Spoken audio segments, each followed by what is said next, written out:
Sentire Media.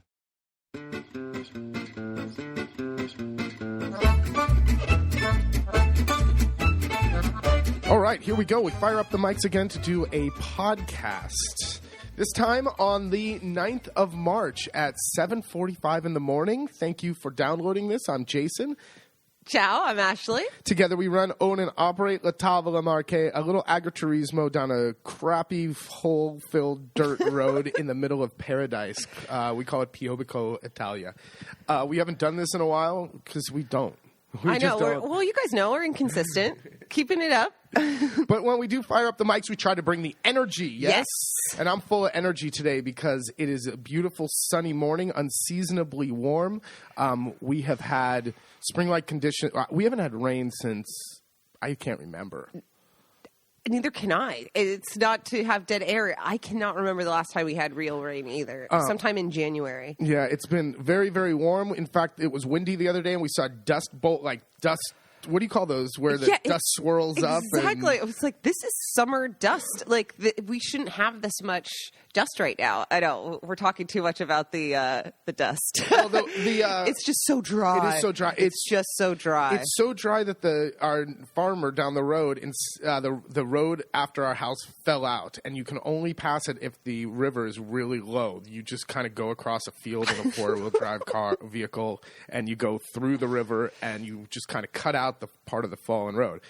Well, usually you can only do this in the summertime but now the farmer's doing it right now in March, which the river should be full of water. And the fields should be so muddy there's no way you could pass through them. So this is just dangerous come the summer. So we're just hoping for rain. But it's been so nice. So we've been able to get a ton of stuff done. If you guys follow us on the old Twitter, on Instagram or Facebook, you'll see that we posted a picture of the enlargement of the garden. It's big. We doubled it. We doubled the size. And what does that mean for folks? For folks, let's see. We're now Say it like people know. You said it's like a freaking football field. It's the size of whether you want to call it a soccer field, football field, it's that size. It's huge. It's huge. It's too big. The third, about a quarter of it on the left-hand side is a place where the soil never really dries out. It's a depression in the soil. And over there, I want to get 2 pigs this year. Oh boy! Oh boy! So we'll see. We'll see if we can get our act together. We have a lot of projects to do. We're putting in raised planter boxes by our patio. We're going to put in build a deck up top where we had picnic tables in a little shady spot. Yeah, put a little outdoor lounge area. I'm pretty excited. Oh, which I've never done before. I've never built a deck. And there's tons of YouTube videos. We couldn't. Okay, it took us literally an hour last night. We kept measuring the sticks to kind of give us a form and a measurement, and we had 4 poles, and we were trying to go 4 meters by 6 meters. I don't know if it's because it's not level. That's why it's not level. We couldn't get it to work. We couldn't get it to work. We felt like idiots. We'd move those sticks so many times, nothing would ever add up right. It was like, what is going on? So the challenge, there's a million videos online of how to build a deck, and it's a great starter, do-it-yourself kind of project. We're making a rectangle, so it's not really that complicated. The only problem I'm running into is I have to learn all these new words and terms in Italian, because when I go into the wood place, I've got what's joist and what's a bearer, what do they call the bearer board or, whatever. So the little pieces of metal that secure the joists to the thing. And what are all the words? Looks like you don't know them in English either. No, I don't. That's the problem. I'm not a construction guy, so I don't know the words in English, let alone go in there and ask for them in Italian. Like, what's a galvanized deck screw called? So every little part I have to look up and figure out. And it's a good learning tool, but it's just making this planning process much longer. I know, it should be really simple. It's like, okay, this is a basic at-home do-it-yourself project. Well, there's like these online calculators where you put in the dimensions and how you want it, and they give you recommendations. But the standard board size of wherever this one was from, Australia, because they do it in metric. That's another thing. most of the online calendar. I don't care about 7/8. Like 14 and 7/8 means nothing to me. I can't do it. So I have to find a metric online calculator, which most of them are from the Australia that are in English. So, and their board sizes, the standardization of the size of boards that you can just go to the hardware store and buy are different than the ones here. Of course. So then I have to cross-check if they can find this, what's the closest size of that board that I see online that I can find here. It's a mess. Now, some people might be thinking, well, Jason, why don't you just find one of those sites in Italian? And, like HomeDepot.com has the whole thing, too. They've got a whole, series, or Lowe's has a whole series on how to build a deck. Just go to the Italian version, obi.it. They're not that advanced yet here, no, not unfortunately. Really. Plus, the nearest one of those big box, hardware store where it's a giant store, it's an hour and a half from us. It's not efficient to drive all the way out there. I can't carry a 4-meter piece of wood on top of my car an hour and a half on the Autostrada. No, we got to do it in Fermignano and go the back roads. Exactly. So we have restrictions. It makes it more interesting, but I think this is a good DIY one, and I get to buy new tools. Yes. He's very excited to use his circular saw. Ashley got me a circular saw for my birthday a few years ago, and the only one who's used it is my buddy Craig, and I used it once or twice to cut a few things, but never in a project. We get to rent a mini excavator, because I have a bunch of stuff that we have to dig up and do all that. I'm very excited. Post hole digger. It's a lot of projects. Now, the biggest project you're working on with my pops, and you want to talk about that a little bit? Yep, we're going to totally. Last year I went from watering the garden like an idiot by hand, which took hours and hours every day, to putting in a crude gravity-fed drip system, and thanks to Zach, Zach, saying you're wasting a lot of time. So this year we're going to automate the drip system. We're going to hook it up to a pressure switch on a well pump and blah blah blah blah blah. So that way, now when I come down, instead of having to fill up cisterns with a gas pump, now all I do is open the valve. But people don't quite understand the gas pump situated in a precarious spot. It's about 100 meters from where it fills, and you have to walk down to the river, and it gets muddy, and I've already slipped numerous times, and he's also burned his hand on it. Yeah. So let's get rid of the gas pump. We wanted to go and do it solar, but the price of doing it solar was astronomical to do it for solar, and there's no return. I'm not going to make up the money on just a little pump. It'll take 100 years. So we'll keep it AC, this one, and use if God forbid, knock on wood, my system fails, then at least I have a gas pump as a backup. True. So a lot of projects. We've already done all the tree trimming, which looks great. Gave the big old cherry tree a good haircut, and it looks really good outside. Since it's been so nice and warm, we've been able to get all of those winter projects really for the kind of cleanup. That we usually don't do until April-ish. Exactly. Yeah. So that feels really good. We've gotten into the rooms, doing the touch-up paints and little fixes and hanging some new artwork and things like that. So it's started to come together. First guests arrive in May. We've got family coming in April. So what are our packages that we're starting with? Oh, well, the first one is our Made in La Marque, and that is a 5-night package, but that is sold out in both May and September. So if you are interested in that, come in October. But what we do have space for is our 3-night kind of summer special, Taste of La Marque. Feel like a local in 3 nights, May 23rd to 26th. And this is our kind of classic 3-night package. Arrive to our legendary family-style pizza night, then feel like a local with our market tour at Fusciani's. And Jason gives a little lesson on how we locally age the cheese, cure the meat, and we have a bit of breakfast of wine, meat and cheese, and whatnot at the market. We go and have a bit of porchetta. We go up to Colesi for a fantastic craft beer. What is Colesi? Colesi is a brewery and distillery. And so not only are we going to have some craft beer, but amazing grappa that is one of the last kind of artisanal grappa distilleries in if Italy. if you're like, oh, grappa. I know. It's not. This is when it's done right and done in this manner. It's still hardcore, like packs a punch, but it doesn't burn you as it No, goes so down. maybe we should talk about grappa really quick. I don't know if we ever did. Grappa is offered at most restaurants after dinner. I would say every restaurant, really. It's a digestivo. It helps you to digest. And grappa was first a peasant's drink. This was the leftovers of the winemaking, the skins, the stems, the seeds, all of that. And it gets crushed down and, it's all kind of dried out after the wine, and then it's distilled into grappa. And like I said, this was the peasant's drink. Well, that's all changed. And now a bottle of grappa, if it's very good, can be more than the wine that it was made from.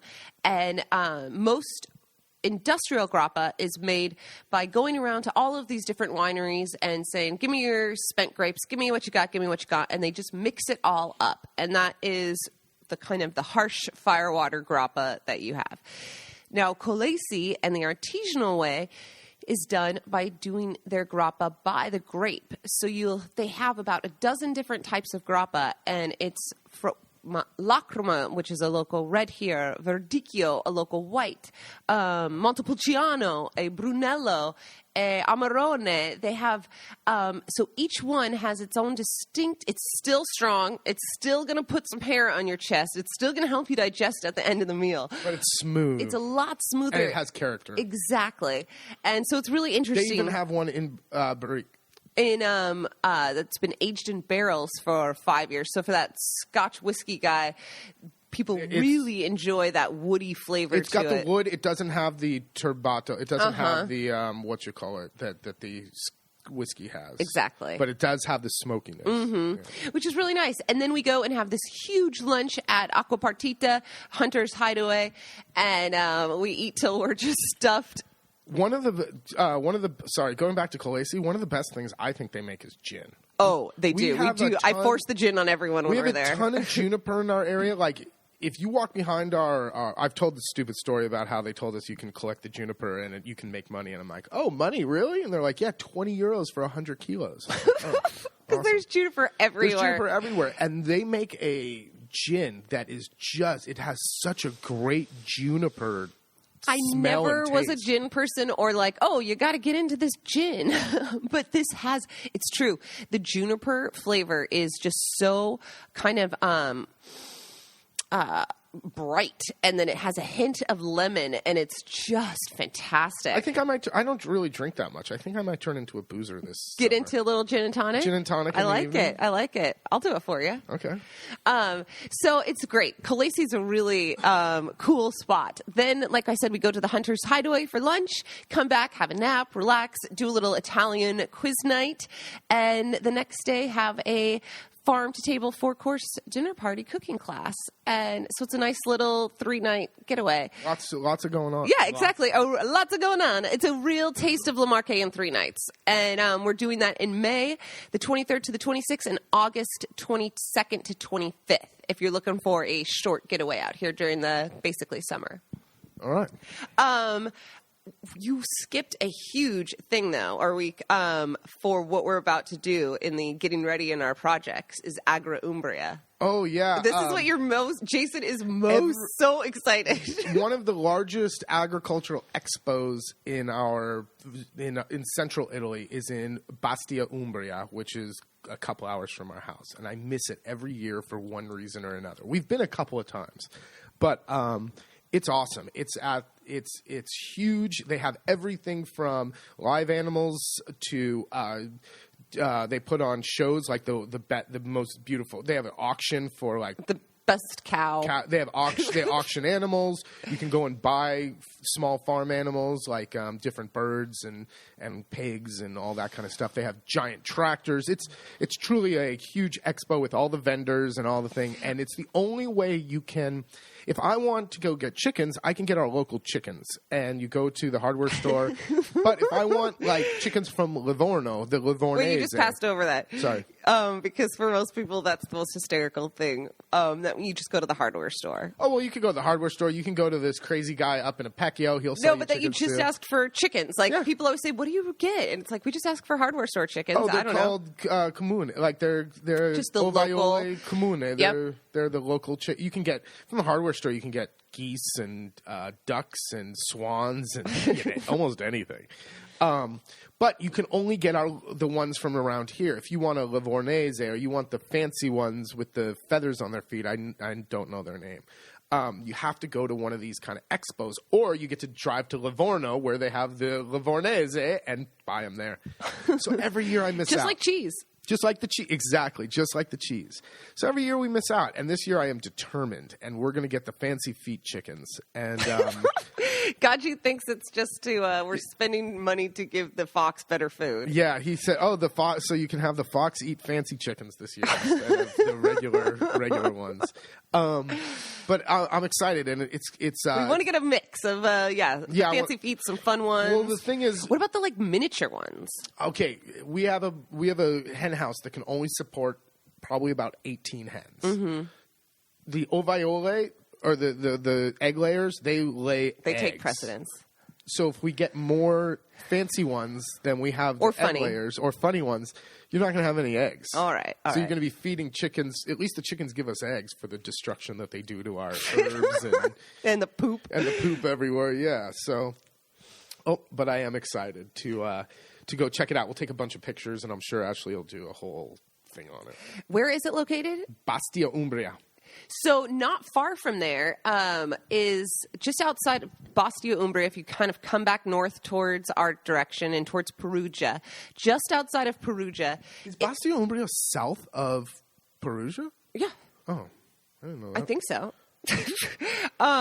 Is a town called Torciano. And between Torciano, Perugia, and just a bit farther west it took me freaking 12 years to discover this. It's called Kashmir Road.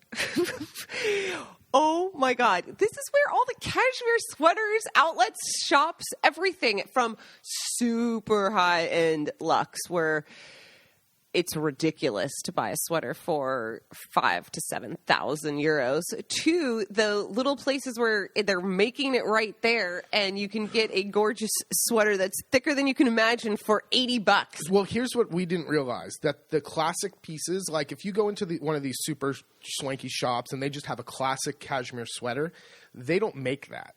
They make the funky weird ones. They subcontract that out to a fabrica or a factory that makes beautiful cashmere, but they'll private label for these big designers. Mm-hmm. So we went to one of these places where it's a factory. You can hear the machines. The lady took us to see the warehouse with all the bolts of yarn, and they are making sweaters With like 10 women in the back.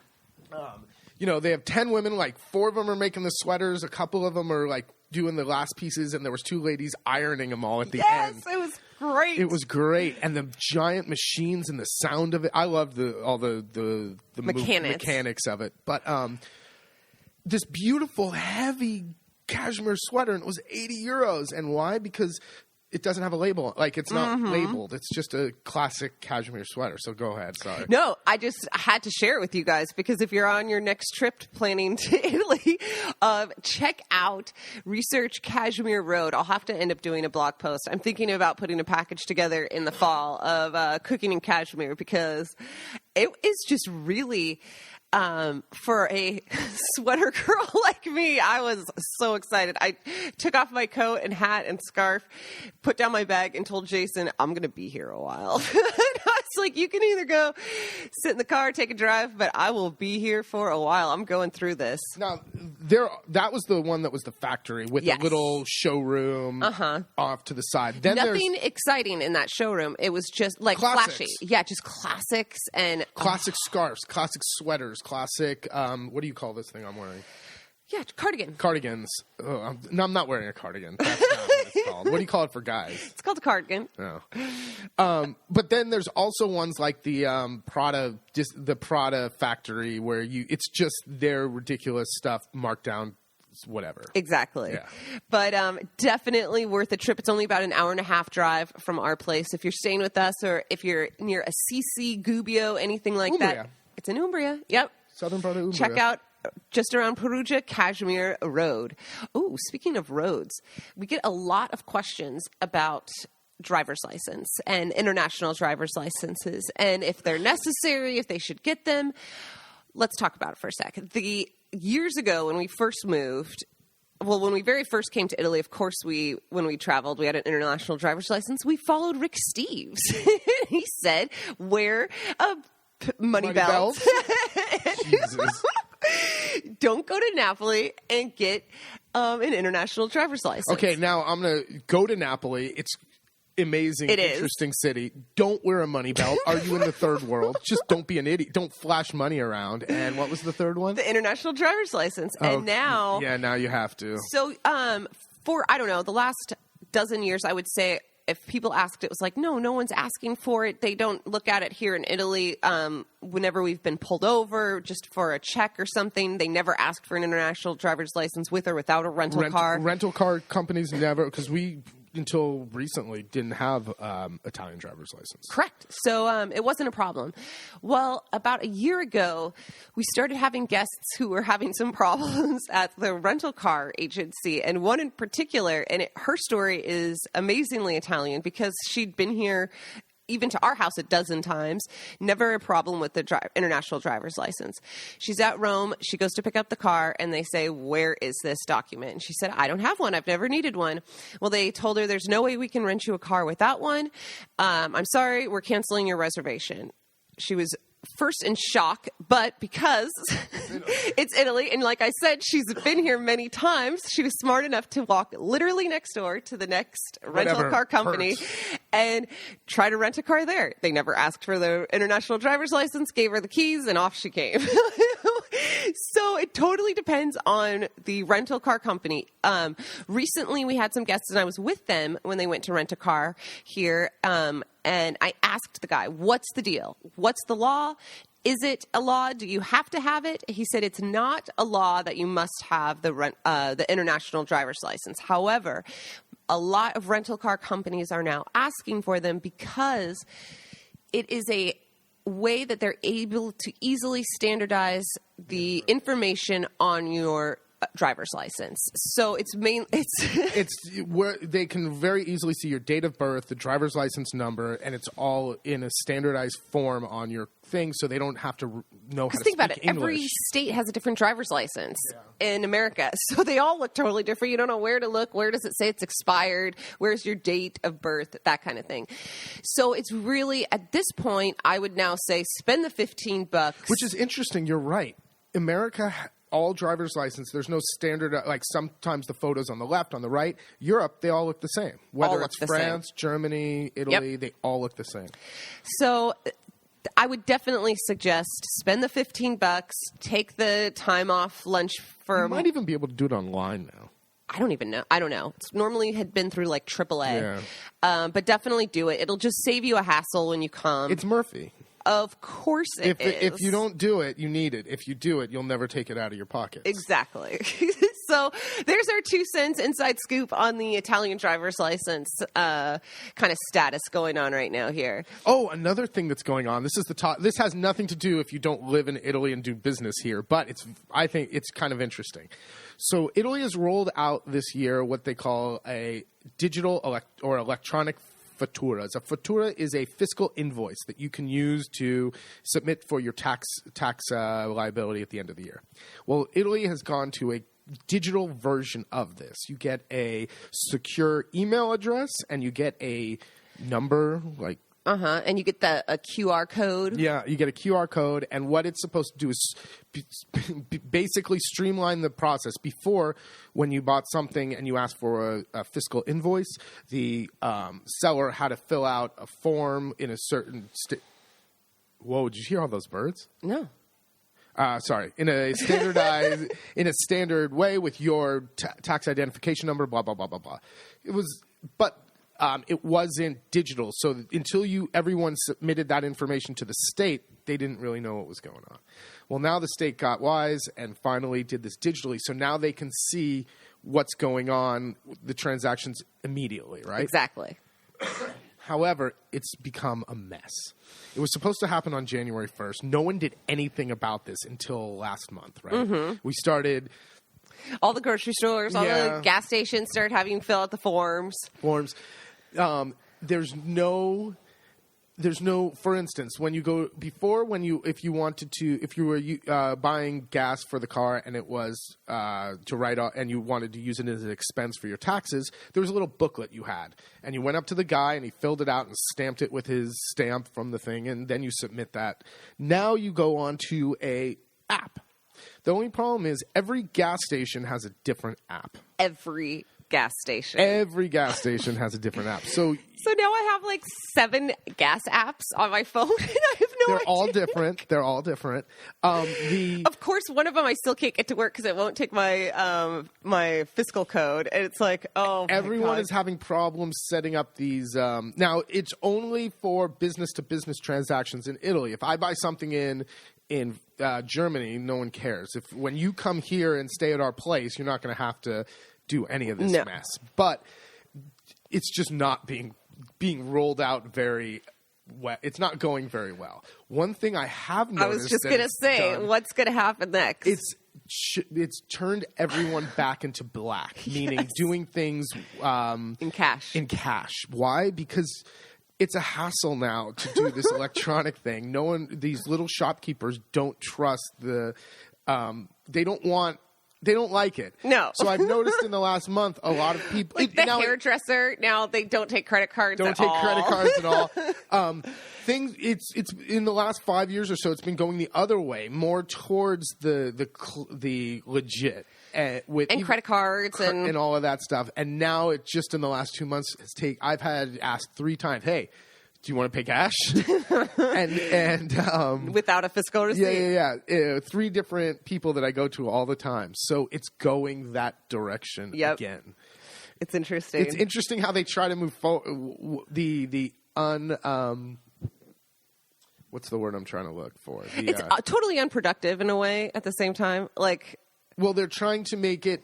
They're trying to make it more transparent, but in a way, exactly whatever consequence. What's the name? This is a good idiot. I'm such an idiot. My vocabulary in 2 languages sucks. Unintended consequences. There you go. Thank you. Is going to drive this economy more towards the black than it was before. Back in black. Yeah. God. So it's just I just kind of chuckle and laugh at that stuff, but. That's about it for this one. I'm going to read another chapter from the book at the end. Do you want to talk about your bread at all? I know. Oh yeah, I know. I was going to say. So this week, I've been doing bread this year or this winter. I've been trying to get. Thanks, Ken. Getting back into doing bread, and my boulet, my round is pretty good. The baguettes don't work very well at all, and I make a killer really heavy, dark, like Austrian rye. Oh man, it's real good. It is. But I do it in the oven in cast iron pots with the lids, and I want to move out to now that it's starting to warm up. I want to move out and start doing it in the wood oven. So that's the plan for probably Sunday or Monday. He started a fire yesterday to bring that wood oven up to temp. And since I'll do another little one today, I'll do another little one tomorrow, and then Monday I'll light the oven. So remember, if you have a wood oven at home, don't just blast off. You'll break it. Especially in the winter like this. Especially coming out of the winter. Hey, speaking of, we've got our wood oven workshops as well. If anyone's looking to join us in July or September. Anything else you want to add? Otherwise, I'll have them hold on for the next reading of the book. Yeah. Well, no, we got to go. All right. So let's wrap it up real quick and stay tuned for what's to follow. I haven't even checked out. Stay tuned.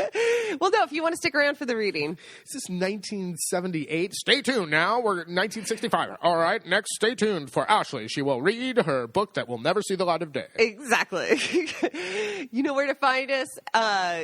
Check us out at La Tavola Marche, LATAVOLAMARCHE. Follow us on Twitter, Instagram, Facebook, all at La Tavola Marche, or follow me at Ashley Bartner. All right. It'll be just a second for you, but it'll probably be an hour and a half or 2 hours before. Yeah, we're actually going grocery shopping right now first. All right. We'll see you when we see you. Thanks for listening to this one, and have a great week. Ciao, ciao. All right, the continuation of the unnamed, unpublished, unfinished book that I enjoy reading here on the podcast from time to time. Chapter 15, An American Grand Slam. Che cosa hai mangiato per la prima colazione? What did you eat for breakfast? This is an almost daily question.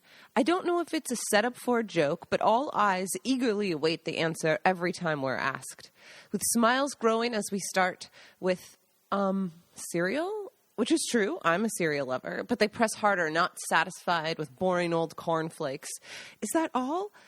I don't know. Sometimes pancakes. I love waffles with strawberries, with whipped cream, or bacon, eggs, toast, and hash browns. I'm really starting to roll here. And all the Italians' eyes light up. Ah, yes, the American breakfast. We have heard so much of this. They finally got the answer they were looking for.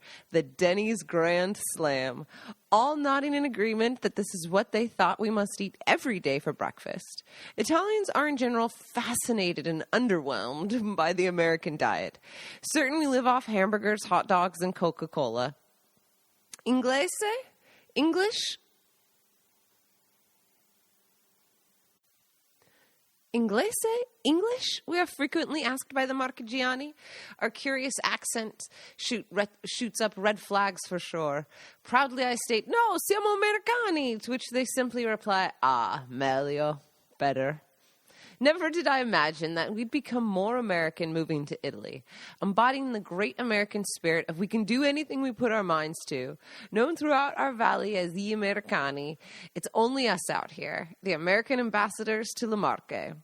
While shopping for groceries one morning, Jason meets a local man who is so overwhelmed to meet a real live American, he insists on having a beer with him at 9 a.m.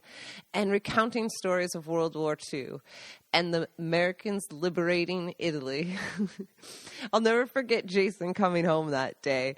He was late, and I thought, where have you been? And he said, this guy forced me to have a beer. And I thought, what are you talking about? And he said, no. In line, this Italian old man said, what is your accent? Are you English, German? And he said, no, I'm American. And he grabbed his hands and said, I must buy you a beer. You liberated our country. I have been waiting to buy an American a beer since you came through my country when I was a kid. So sure enough, they head over to the bar and Jason asks for a cafe. And he says, no. You must have a beer, regardless of it being 8 a.m. I love it. In town, they give Jason a pass when he hurries into the grocery store wearing flip-flops, which are strictly used only at the beach and pool. My God, I mean, really, how could you go into town and shop like that? Not to mention the baseball or basketball shorts he wears with them. The locals just wave it off that we're the kooky Americans that must have been raised in a barn. Attempting to forge our own, my sister Megan and I head into the backwoods for dry dead wood that's fallen over in the winter. Among birch and oak trees while I'm holding my sister up, she uses all her brute force to chainsaw a dead tree growing out of the side of the hill. So what do you want to do when you go back to Seattle? Neither of us had wanted to bring up the subject about Megan's departure. Flight was quickly approaching.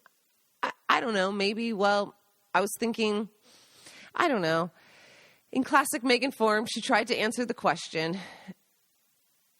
Seriously, though, you should bake. You're amazing. I mean it. I said, repositioning my hold. That's what I was thinking. Maybe I'll go to the Seattle Art Institute. I don't know. Deep in concentration, we barely notice as we surprise an unsuspecting mushroom hunter. As we, two 20-something, damn near 6-foot-tall brunettes, chainsaw a tree down in the middle of the forest. If you ask him his side of the story, it must have been an alien encounter because he could not imagine how we had gotten there, or if what he even saw was real. He was definitely not expecting us, and as he unsuspectedly walked into the woods that morning. especially, let alone us saying we were American. We might as well have been from Timbuktu. That being said, we get a lot of street cred with the locals when they see us really giving it a go through the country living, sweating it out and getting our hands dirty. We're not just some old retired couple living off the hog. No, sir. We're living off the land, and they could see what it meant to us and loved it. Chapter 16, Mamma Mia! There's nothing more quintessentially Italian farmhouse than a barn cat wandering about killing field mice. So one sunny spring afternoon, Jason and I went totally out of character as lifelong dog lovers, ventured into Piobico looking for a vet or shelter. Asking around at the grocery store, I met a man in an orange sweater and corduroy pants who told us to follow him to the bar across the street. Ah, yes, there we will find a man with many cats, he said. Enjoying his cafe corretto and reading the paper sat an older man in his late 60s with the wildest white eyebrows and ear hair I had ever seen, a bushy mustache and little round glasses too small for his face. Maurizio, a.k.a. the Cat Man. Once hearing we were interested in one of his gatti, he lit up and motioned for us to get into the car and follow him to his house. So we did. A few kilometers outside of town at an old building on the side of the road, Maurizio parked his car. Without saying a word, we followed the eyebrows inside, where he quickly scooped up the cat and began to coo at her. Bellissima gattina, I lunghi baffi. Ah, bellissima, grasso. Beautiful little cat, long whiskers. Oh, beautiful and fat. In one fatal swoop, he swiftly shoved her in a box, closed it, handed us a bag of cat food, and shoved us out the door. What just happened? Did you even see what the cat looks like? I asked Jason as we turned down Via Candigliano with a cat in a box. We don't even have a food dish for her, Jason said. Once we got home, we opened the box. Out leapt a fat, beautiful, long-haired, long-whiskered, white, fluffy cat. What are you going to name her? My sister asked. 4 days later, Jason is on the riding mower cutting the lawn, thankful he's not working in a windowless kitchen any longer, and enjoying the office view. While my sister and I are raking up leaves and weeding the flower beds, Megan looked up and said, Ash, something's coming out of your cat's butt. She's not fat, she's preggers. Never having a cat before, let alone one in labor, I ran inside and tried to log on to the internet through our cell phone to Google cat birth and read one too many entries on how to assist with the birth. Listen, I'm not going to doula or midwife for this cat. I just want to know what's normal. A litter of kittens later, and now we've got our cat family that grew from 1 to 11 in 3 years, officially putting us into crazy cat person territory. Until we gave a few to neighbors and friends. The cats guard our house and guests. They flank us like a military operation while mushroom hunting and sleep in one big pile at the end of our bed. Thankfully, we have our little furry cat family now because my real flesh and blood family is about to board a plane back to America. It's almost been 6 months, and it's time for my sister to return back to her normal life in Seattle. This is the first time as adults that we've been able to spend an extended period of time together, and I treasure it more so than Jason. He is happy it will be just the two of us again. A teary goodbye with her bags packed, Megan follows Jason to the car. Unfortunately, I have to stay behind because guests are arriving. I notice how clear her skin is and how dark her auburn hair shines. Her muscles are toned, and she looks the healthiest I've seen in a long time. And a big part of it is the clean water and the stress-free environment. In this dysfunctional upbringing that we were raised in, I like to think it was nice for her to see Jason and I in love and working together seamlessly, not taking ourselves too seriously. I hope she knows how much we appreciate all the work she's done to help us make this cold stone farmhouse our warm and welcoming home. I think this was a life-altering experience for her, growing leaps and bounds in self-confidence in the kitchen with a little help from Jason and some unsuspecting Italians. I think she was willing to take a risk and go after her dream for the first time in her life after spending a little time with us, living and growing in a foreign world and seeing how much more fulfilled we were. After this experience, I felt like I needed something different. I wasn't fulfilled or challenged and had begun to lose interest in my old job, Megan said when she returned to Seattle, with the knowledge of how to chainsaw a tree, shoot a rifle, scrub stone, and even drive a stick. Thanks to many patience lessons by Jason, he taught us both tons of recipes. He brought us tons of self-confidence in the kitchen after baking for Italians, and then having the ladies request her recipes. That I never expected, she said in total disbelief. She enrolled in culinary school upon return, finished top of her class in pastry, and now works in the bread department of the biggest restaurateur in the Northwest. Poor Megan never got to enjoy the fields of sunflowers in the summer or the fruits of her labor. She helped to scrub and clean the pool, but to this day has never swam in it. I'm so sad to see her go, especially as the weather is really warming up, and I'll miss her sense of humor, i.e. us ganging up on Jason. But it's time to get down to business now that the guests are arriving. 6 months after moving to Italy, Jason and I finally unpacked. Leaving the third floor apartment that we shared with my sister behind, we settle into the little stone cottage and finally hang up photos on the walls and unpack our clothes. The 2-story converted hay barn is a mini replica of the main house, at least in structure. It has the same terracotta tiles, exposed stone walls, and massive wood beam ceilings.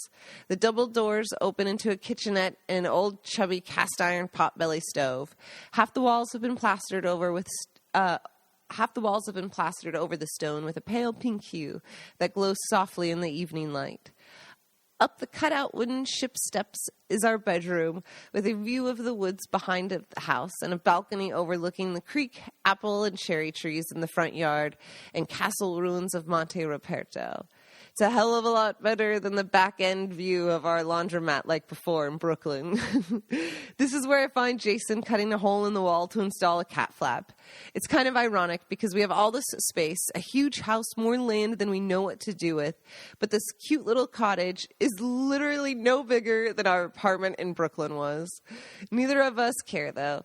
It has a view and a commute we like best. Cramped quarters or not, we'll make the best of it.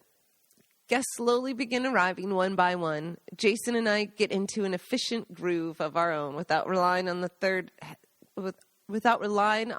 set of hands to help.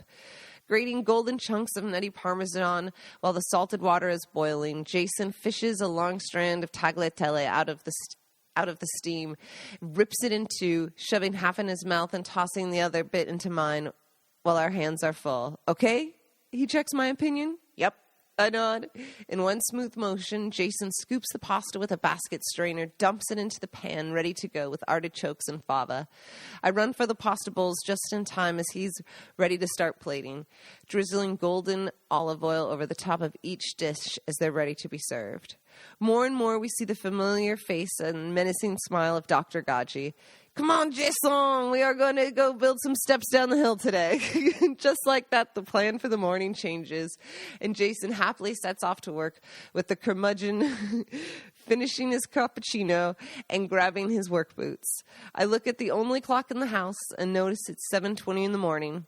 And where's the cafe? Gaji jokes as he walks out the door with his work gloves at hand. Call me when it's ready, he finishes seriously. I quickly start the mocha on the stove. Oh, thanks for listening. A quick update. My sister did get married here a few years after I wrote this. I haven't written or read this in 5+ years.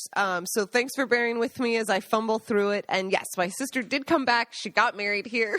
So all is good. She finally swam in the pool. All right. Thanks so much for listening. Have a great day.